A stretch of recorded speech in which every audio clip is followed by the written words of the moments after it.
The Nordic countries have a rather unique welfare model, and this welfare model is a social, and the welfare model is renowned for its universal nature of its welfare provision, which is based on core values and equal opportunities, social solidarity, and security for all.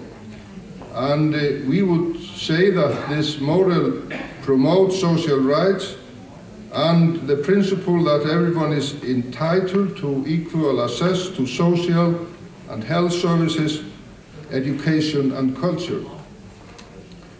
But we could say that this model is in some way under threat today. We have more and more difficulties in financing it because of high taxes. Taxes are high in the Nordic countries, and we have been able to run our societies with high taxes and at the same time do rather well in competing on international markets. But there are, of course, certain limits to how much we can use for our social needs and for the needs to help each other and meet common challenges. When I'm talking about core Nordic values, and we would like to have that also in the international agenda, that is very important for us, and culture is certainly one of the core Nordic values. And the big importance of the cultural cooperation is set on political awareness by culture, is having for example, the second biggest budget in the Nordic cooperation, and by a sense of cultural awareness among the citizens. Culture is not only an important part of diplomacy, it is also a means for fostering mutual understanding and stability, promoting appreciation for multicultural societies, which we need, enhancing international relations and sustaining peace-building efforts.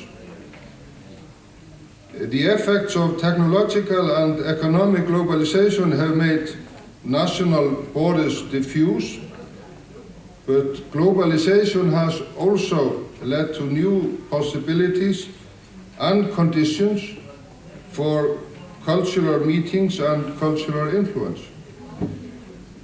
This we have realized like others, and we would like to utilize these opportunities. In the Nordic region, the cooperation is established on the image of common identity and common Nordic values.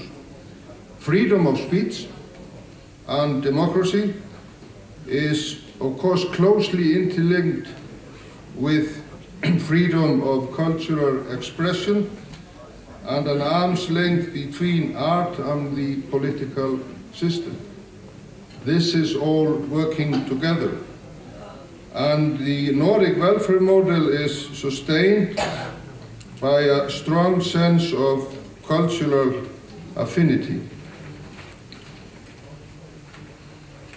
If I say something about mainstreaming culture, I would like to say that the Nordic countries, as well as in many other countries,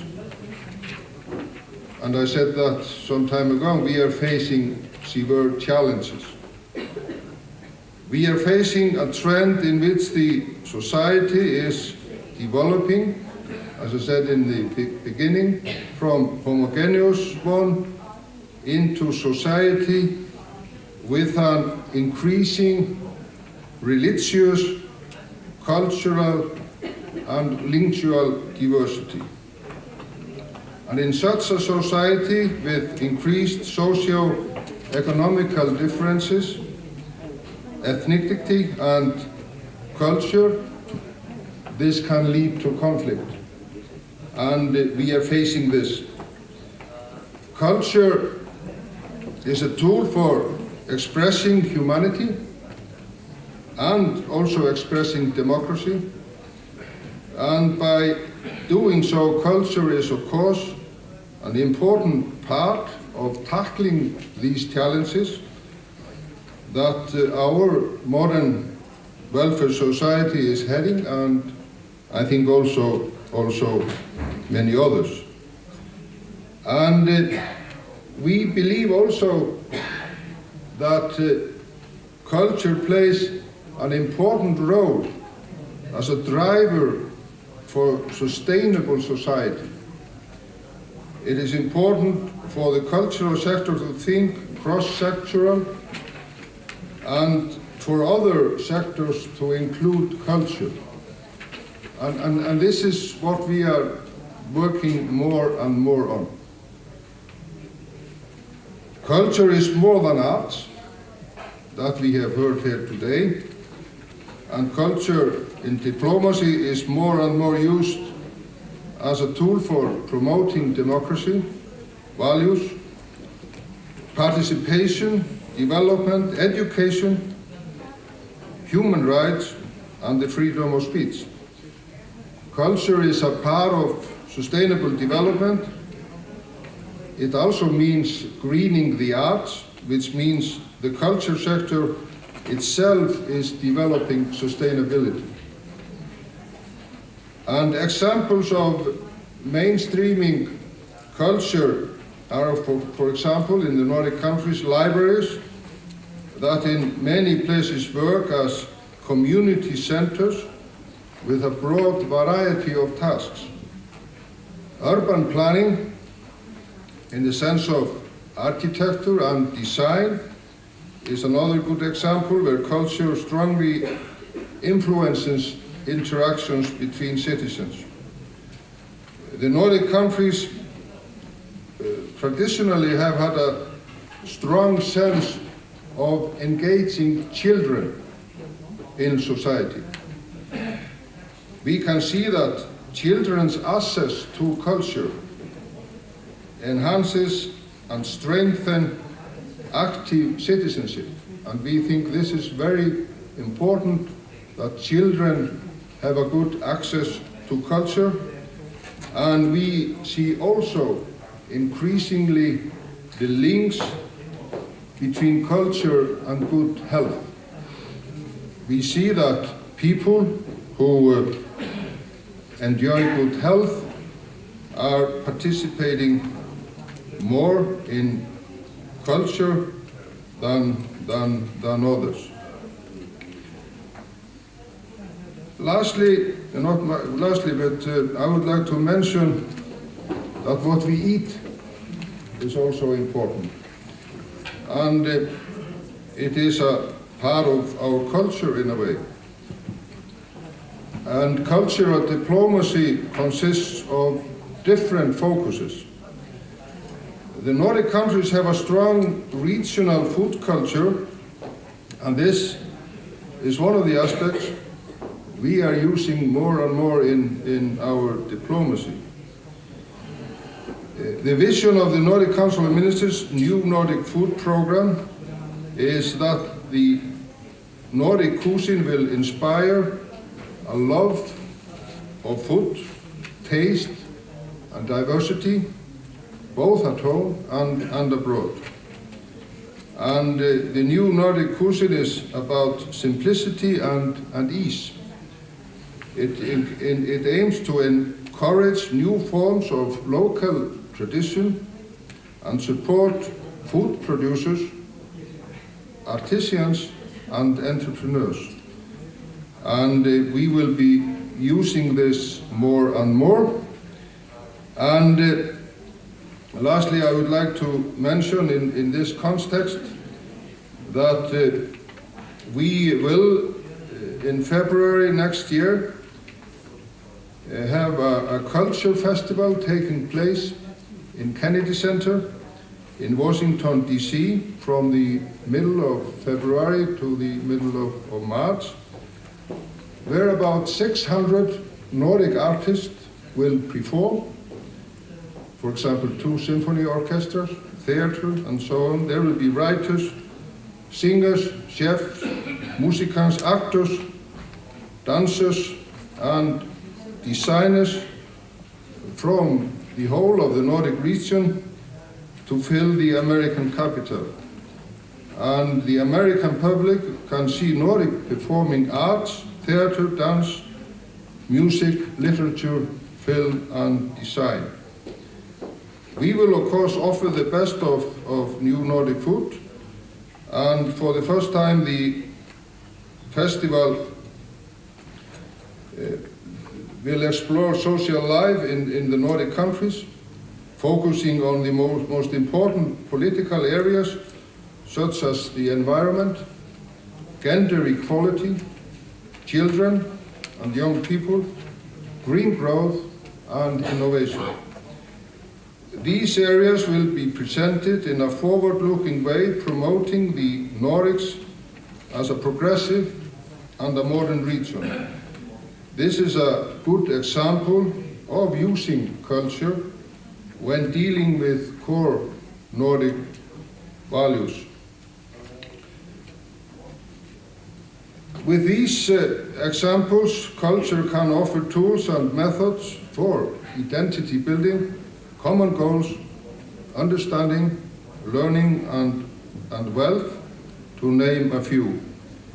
Visualizing and accelerating the spillover effects of the cultural sector on society at large is a question we now need to work with.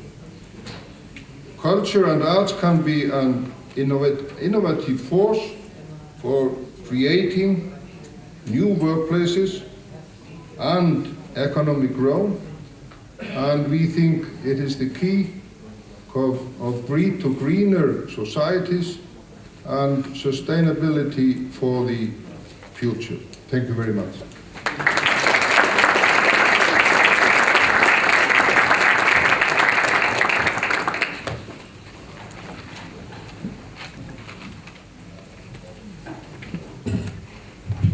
Thank you very much, Honorable Mr. Prime Minister. We are very grateful to you that you did not focus your attention only on Iceland, but you gave us a very large overview on Nordic Council, because in your capacity as the chairman of the Nordic Council of Ministers, now we are going to have a short interview with you, and we had 5 minutes of break before your speech. We will do it now. By the time I invite the interviewers here, so 5 minutes later we will be sitting here and we will be listening to the interview with His Excellency the Prime Minister, Secretary General of the Nordic Council of Ministers. So please join me in welcoming, extending a very warm welcome to His Excellency Ásgrímsson.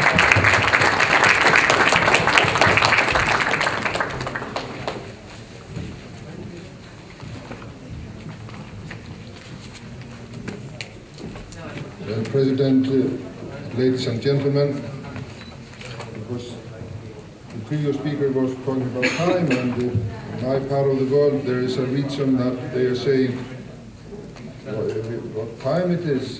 They say it's plenty of days. That means that if they can't do something today, they can do it tomorrow. And sometimes people are given a gift when they are on the confirmation, and it is said that instead of a watch they would give a diary or a calendar. So of course this is of course different from culture to culture. The Nordic countries have had a very homogeneous societies, but nowadays they are facing to get more multicultural. And therefore this discussion is also very important to us living in the Nordic countries. But I would like to tell you a little bit about the Nordic cooperation in the beginning before I turn to culture.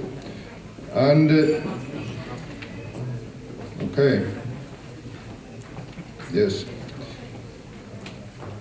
If you look at the Nordic countries, and sometimes people think they are rather small, but this is a big area. Greenland is 20 times bigger than Iceland, and Greenland is actually 50 times bigger than Denmark.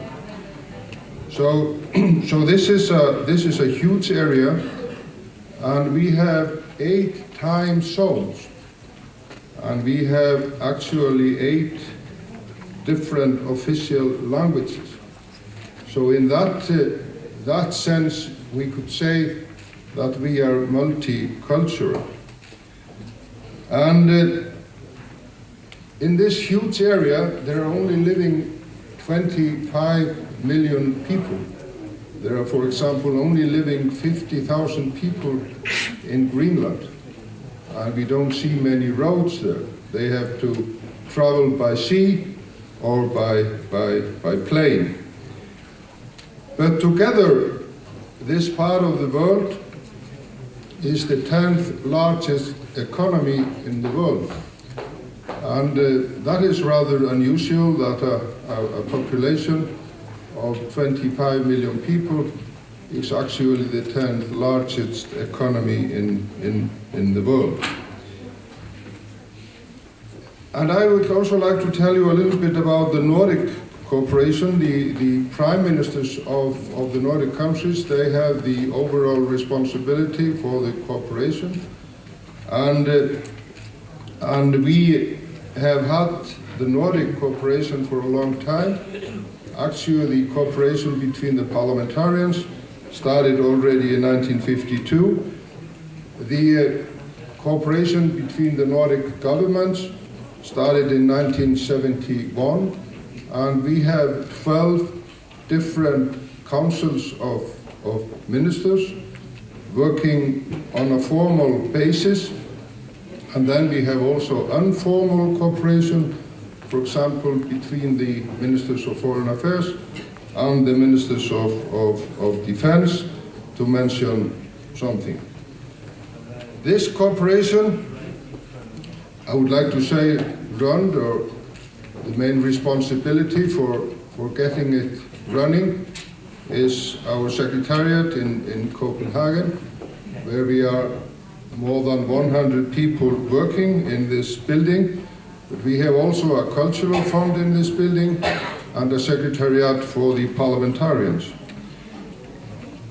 We have also offices in the Baltic countries and in Russia, and we have around 40 to 50 people working in these offices in the 3 Baltic countries, and in Kaliningrad and St. Petersburg. And then we have also a lot of institutions and cooperation structures. So we could say that about 500 people are working officially in the Nordic cooperation.